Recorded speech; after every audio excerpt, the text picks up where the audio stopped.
Assalamualaikum warahmatullahi wabarakatuh.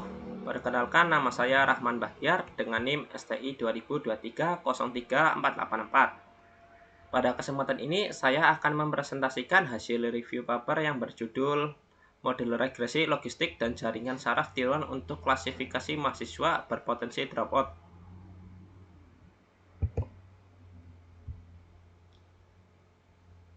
Paper yang saya review berjudul Model Regresi Logistik dan Jaringan Saraf Tiruan untuk Klasifikasi Mahasiswa Berpotensi Dropout. Penelitian ini ditulis oleh Armansyah dan Suhardi. Artikel tersebut dipublikasikan pada jurnal Teknoif Teknik Informatika Institut Teknologi Bandung, volume 13 nomor 1 tahun 2025 dan telah terindeks Sinta 3. Topik penelitian ini berada pada bidang machine learning dan data mining dalam dunia pendidikan. Latar belakang penelitian ini adalah masih banyaknya mahasiswa yang mengalami dropout atau DO sebelum menyelesaikan studinya. Permasalahan ini tidak hanya merugikan mahasiswa, tetapi juga dapat memengaruhi kualitas dan reputasi perguruan tinggi.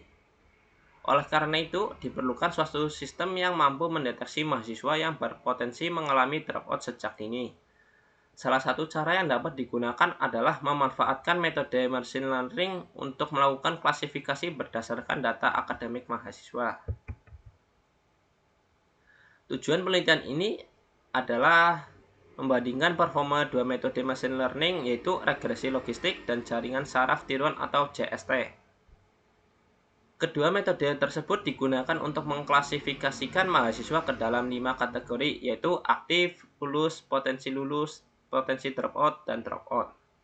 Dalam penelitian ini diharapkan dapat diketahui metode yang paling efektif dalam mendeteksi potensi mahasiswa dropout. Data penelitian dataset yang digunakan berasal dari program studi ilmu komputer Universitas Islam Negeri Sumatera Utara. Jumlah data yang digunakan sebanyak 1.337 data mahasiswa.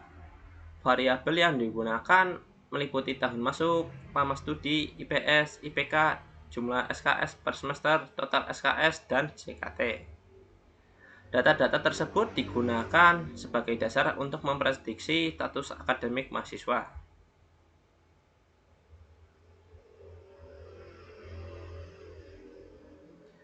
Tahapan penelitian dimulai dari pengumpulan data yang diperoleh dari Pustipada UIN Sumatera Utara. Setelah itu dilakukan pembersihan data untuk menghilangkan data yang tidak lengkap atau tidak sesuai. Setelah itu dilakukan pembersihan data menghilangkan data yang tidak lengkap atau tidak sesuai. Data kemudian dinormalisasikan menggunakan metode min-max. Selanjutnya dilakukan proses pelatihan dan pengujian model menggunakan regresi logistik dan jaringan saraf tiruan. Tahapan terakhir adalah membandingkan hasil dari kedua metode tersebut. Metode yang digunakan meliputi dua metode klasifikasi. Metode pertama adalah regresi logistik multikelas yang digunakan untuk menghitung probabilitas setiap kategori mahasiswa. Metode kedua adalah jaringan saraf tiruan dengan arsitektur 7-14-5 yang terdiri dari 7 neuron input, 14 neuron pada hidden layer, dan 5 neuron output. GST dilatih menggunakan algoritma backpropagation selama 1000 epochs. Hasil penelitian berdasarkan hasil pengujian, metode regresi logistik memperoleh tingkat akurasi sebesar 93%. Sedangkan metode jaringan saraf tiruan memperoleh tingkat akurasi sebesar 96%. Hasil tersebut menunjukkan bahwa JST memiliki kemampuan yang lebih baik dalam mengenali pola data mahasiswa dan melakukan klasifikasi terhadap secara lebih akurat dibanding regresi logistik. Analisis review. Berdasarkan hasil review yang saya lakukan, penelitian ini memiliki metodologi yang cukup baik. Dataset yang digunakan relatif besar sehingga dapat menghasilkan metode yang lebih representatif. Selain itu, penelitian juga membandingkan dua metode yang populer sehingga hasilnya dapat menjadi referensi bagi penelitian selanjutnya.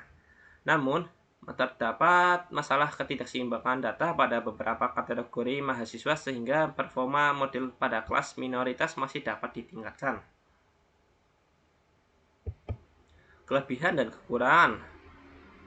Kelebihannya yang pertama menggunakan jumlah data yang cukup banyak yaitu 1337 data mahasiswa. Yang kedua, melakukan perbandingan langsung antara dua metode machine learning. Ketiga, hasil evaluasi disajikan secara lengkap menggunakan berbagai metrik pengukuran. Adapun kekurangannya adalah data hanya berasal dari satu universitas sehingga data penelitian masih terbatas. Selain itu, penelitian belum menggunakan teknik balancing data seperti smooth dan belum membandingkan metode lain seperti random forest atau supervisor machine. Berdasarkan hasil penelitian dan review yang telah dilakukan, dapat disimpulkan bahwa metode jaringan saraf tiruan memiliki performa yang lebih baik dibandingkan regresi logistik. JST berhasil memperoleh akurasi sebesar 96%, sedangkan regresi logistik memperoleh akurasi sebesar 93%. Oleh karena itu, JST dapat menjadi salah satu metode yang paling efektif untuk membantu perguruan tinggi mendeteksi mahasiswa yang berpotensi mengalami dropout sejak dini.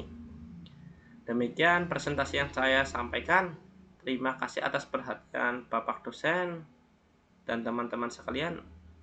Wassalamualaikum warahmatullahi wabarakatuh.